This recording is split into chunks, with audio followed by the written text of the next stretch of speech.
Hi guys, it's Nancy, Jack and Link Toys again. I'm a homeschool mom of two kids, a second grader and a fourth grader. And we also own Jack and Link Toys, which hand makes wooden and dry erase educational resources.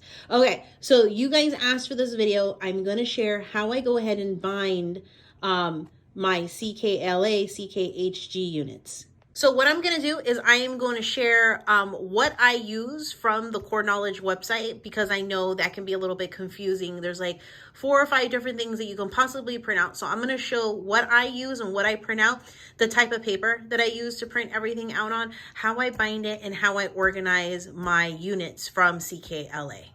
So this is the unit that I am doing. So I'm on their website. They have recently revamped it, so it takes me a little bit of getting used to on seeing all the things. But I'm doing Ancient Roman Civilization. It's a 3rd grade unit. It's the CKLA versus the CKHG units.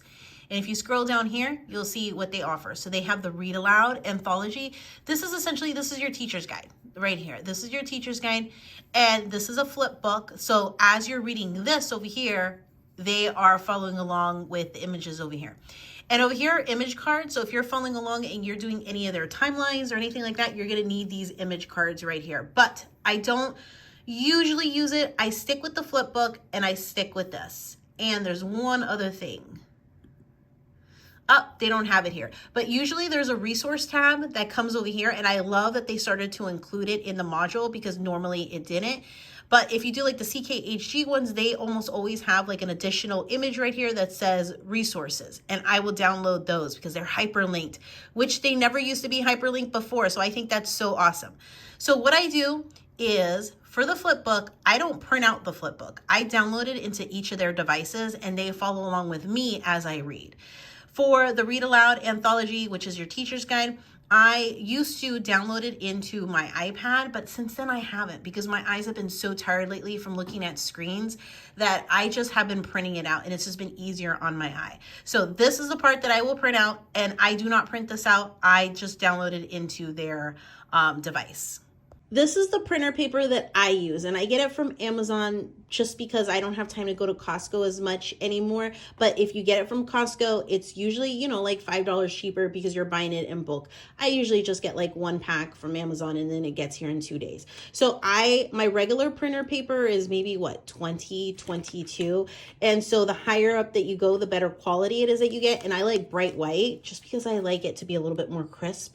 But weight, count, which I'm assuming the 24 is. I'm not an expert, but I'm assuming that's what that means.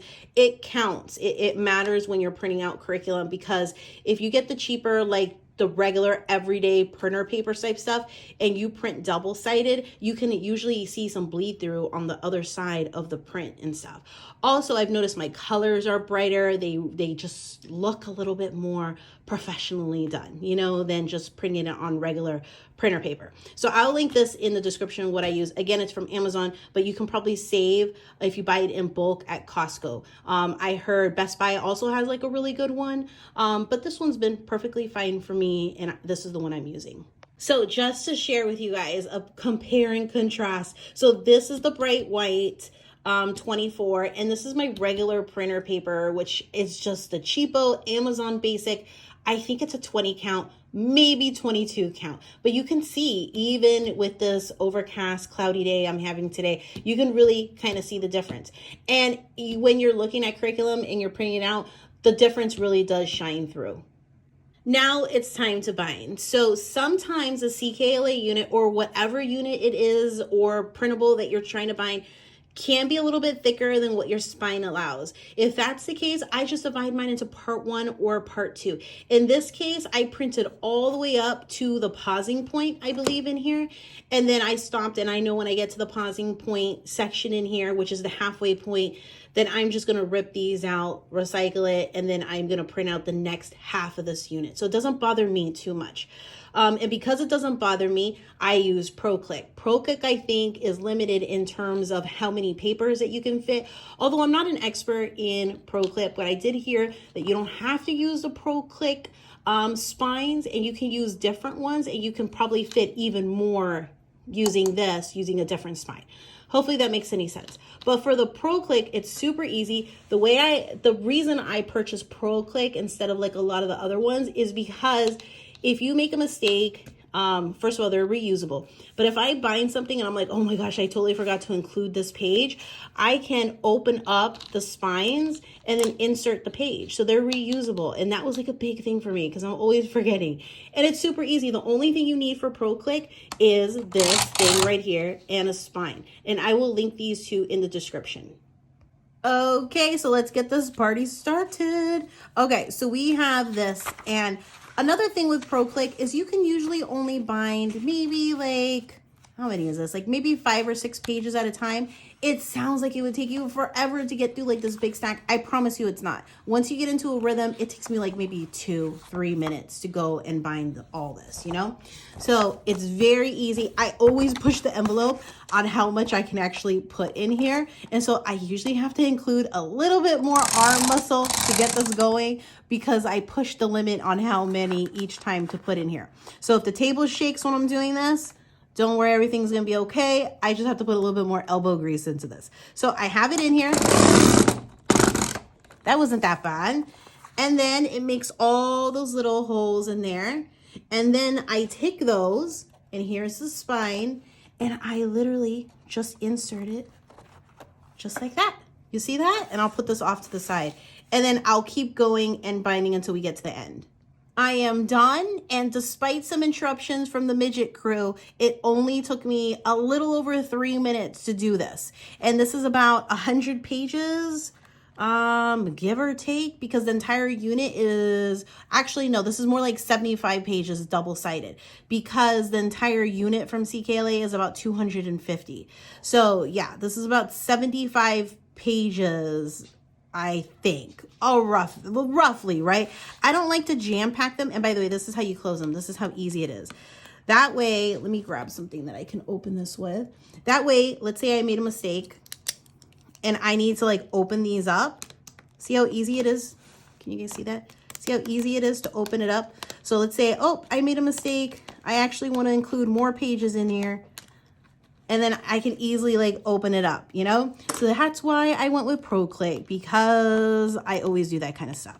So that's how easy it is. Now, I don't like to stuff them to the edge because it does make churning pages harder. So for this, I just go ahead, click it, and there's a lot of wiggle room. You guys see that? There's still wiggle room in there, right in here. So, and that is the unit. And then I can churn pages. Also, another factor is so that way I can also churn it on the back side. So that was like a big thing. Little things like that matter, you know, being able to flip it like that. Okay, so that is how I bind it. Now let's talk about organization. So organization, I don't put the black line masters that come with the unit in here. I don't bind it. I just leave it separate. So, you know, like when you get to like certain sections and it says, use black line master, whatever it is that they want you to use. Right here, instructional master 2B1. So that's not getting binded in here. I printed out separately and I have this, I think this is what, All Stars or something. And it has, I think like 6 pockets or something. And I go ahead and I organize this. So this is from like the economics unit that I'm currently doing. And so I just have like some sticky notes in here for myself. And I just go ahead and I include any of the black line masters in here separately. And I go ahead and I do that.